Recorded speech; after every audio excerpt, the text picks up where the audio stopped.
Breaking news. మీరు బయటికి వెళ్ళి ఏదైనా ఫుడ్ తింటూ ఉంటే, నాన్ వెజ్ మటన్ తింటూ ఉంటే ఒక్కసారి మీరు ఏం తింటున్నారో చెక్ చేసుకోండి.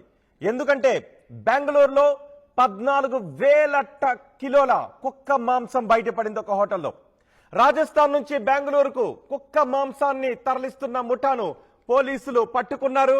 90 బాక్సుల్లో 14,500 కిలోల కుక్క మాంసం వచ్చింది అని పోలీసులు సమాచారం రావడంతో ఇప్పుడు మీరు ఆర్టీవీ స్క్రీన్ పైన చూస్తున్నారే, ఈ బ్యాగుల్లో ఉన్నదే కుక్క మాంసం.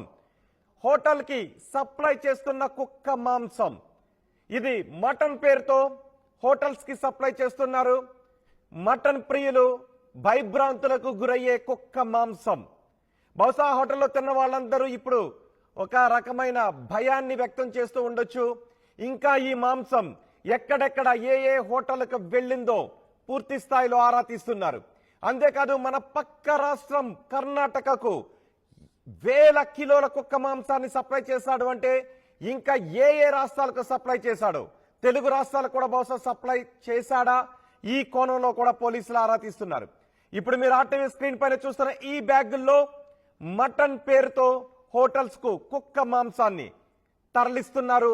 ఆ బ్యాగుల నిండా ఉన్నది కుక్క మాంసం. ఆ హోటల్లో తిన్న వాళ్ళంతా ఇప్పుడు బహుశా భయాన్ని వ్యక్తం చేస్తూ ఉండొచ్చు. ఇది రాజస్థాన్ నుంచి మటన్ పేరుతో బెంగళూరుకు ఈ డాగ్ మీట్ ను సప్లై చేస్తున్నారనే ఆరోపణలు వస్తున్నాయి. జైపూర్ నుంచి రైల్లో బెంగళూరుకు ఈ పార్సిల్ వచ్చాయి. ఈ పార్సిళ్లను స్వాధీనం చేసుకున్నారు పోలీసులు.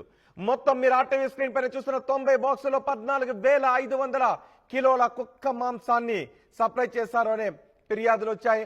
మటన్ పేరుతో కుక్క మాంసాన్ని నగరంలో పలు హోటళ్లు, రెస్టారెంట్లకు సరఫరా చేస్తున్నారు. ఈ వార్తలతో బెంగళూరు వాసులు ఒక్కసారిగా ఆందోళన వ్యక్తమైంది.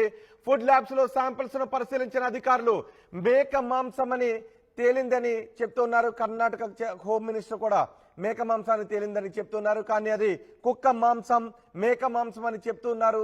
జనం భయపడతారేమో అని ఈ రకమైన ఆరోపణలు కూడా చేస్తున్నారు. బెంగళూరు హోటల్లో కుక్క మాంసాన్ని వడ్డిస్తున్నారు అంటూ ఆరోపణలు చేస్తున్నారు. కొందరు రాద్ధాంతం చేస్తున్నారని మంత్రి పరమేశ్వర ఆగ్రహాన్ని వ్యక్తం చేస్తున్నారు.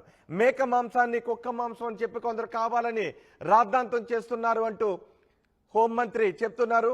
కానీ రోజు 14,000 కిలోల కుక్క మాంసం సరఫరా అవుతోందనే ఆరోపణలు కూడా వినిపిస్తున్నాయి. పలు రాష్ట్రాల నుంచి బెంగళూరుకు డాగ్ మీట్ సప్లై అవుతోందని చెప్తున్నారు. ఇప్పుడు మీరు ఆర్టీవీ స్క్రీన్ పైన చూస్తున్న ఈ బ్యాగుల్లో కుక్క మాంసం ఉంది అని చెప్తున్నారు. ఎవరు సరఫరా చేస్తున్నారనే విషయంపై పోలీసులు పూర్తి స్థాయిలో ఆరా తీస్తున్నారు. ఒకసారి కుక్క మాంసాన్ని పట్టుకున్నామని చెప్తున్న తర్వాత ఎవరెవరు ఏం మాట్లాడారో చూద్దాం. ಅಬ್ದುಲ್ ರಜಾಕ್ ಕಾಂಗ್ರೆಸ್ ಸರ್ಕಾರವನ್ನು ಸಂಪೂರ್ಣವಾಗಿ ದುರ್ಬಳಕೆ ಮಾಡಿಕೊಂಡು ರಾಜಸ್ಥಾನದಿಂದ ಕರ್ನಾಟಕಕ್ಕೆ ಇಲ್ಲಿಗಲ್ ಆಗಿ ಮಾಂಸವನ್ನು ತರಿಸ್ತಿದ್ದಾರೆ. ಕರ್ನಾಟಕದಲ್ಲಿ ಮಾಂಸ ಇಲ್ವಾ? ಇಷ್ಟು ಮಾಂಸ ನೋಡಬಹುದು. ನಿಮಗೆ ಅಲ್ಲೊಂದು ಮಾಂಸ ಇದೆ, ನಿಮಗೆ ತೋರಿಸ್ತೀನಿ. ಅದೆಷ್ಟು ಗಲೀಜು. ಇಲ್ಲಿ ಎಲ್ಲರೂ ನೋಡಿದಿರಲ್ವಾ? ಸ್ನೇಹಿತರೆ ನಮಸ್ತೆ. ಇಲ್ಲಿ ಇಲ್ಲಿಗಲ್ ಆಗಿ ಅಬ್ದುಲ್ ರಜಾಕ್ ಕಾಂಗ್ರೆಸ್ ಸರ್ಕಾರವನ್ನು ಸಂಪೂರ್ಣವಾಗಿ ದುರ್ಬಳಕೆ ಮಾಡಿಕೊಂಡು ರಾಜಸ್ಥಾನದಿಂದ ಕರ್ನಾಟಕಕ್ಕೆ ಇಲ್ಲಿಗಲ್ ಆಗಿ ಮಾಂಸವನ್ನು ತರಿಸ್ತಿದ್ದಾರೆ. ಕರ್ನಾಟಕದಲ್ಲಿ ಮಾಂಸ ಇಲ್ವಾ? ಇಷ್ಟು ಮಾಂಸ ನೋಡಬಹುದು. ನಿಮಗೆ ಅಲ್ಲೊಂದು ಮಾಂಸ ಇದೆ, ನಿಮಗೆ ತೋರಿಸ್ತೀನಿ. ಅದೆಷ್ಟು ಗಲೀಜು. ಇಲ್ಲಿ ಎಲ್ಲರೂ ನೋಡಿದಿರಲ್ವಾ? ಸ್ನೇಹಿತರೆ ನಮಸ್ತೆ. ಇಲ್ಲಿ ಇಲ್ಲಿಗಲ್ ಆಗಿ ಅಬ್ದುಲ್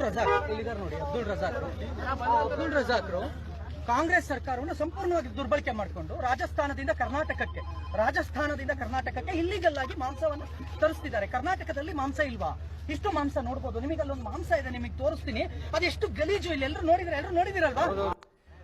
కర్ణాటక హోంమంత్రి చెప్తున్నారు మేక మాంసం అనే తేలింది, ల్యాబుల్లో టెస్టులు చేయిస్తాయని. కానీ అక్కడున్న కొంతమంది ఇది కుక్క మాంసం రాజస్థాన్ నుంచి తీసుకొచ్చి కర్ణాటకలో చాలా హోటల్స్ కి సప్లై చేస్తున్నారని ఆరోపిస్తున్నారు. ఆధారాలు కూడా ఉన్నప్పటికీ కాంగ్రెస్ దీన్ని మసిబుసి మారేడుకాయ చేసే ప్రయత్నం చేస్తోందని ఆరోపిస్తున్నారు. కర్ణాటక మంత్రులు దీన్ని హోంమంత్రి చెప్తున్నారు ఇది మేక మాంసం అని. మేక మాంసమా కుక్క మాంసమా? ఖచ్చితంగా ప్రభుత్వం అక్కడ ప్రజలకు భరోసా ఇవ్వాల్సిన అవసరం ఉంది, తేల్చాల్సిన అవసరం కూడా ఉంది.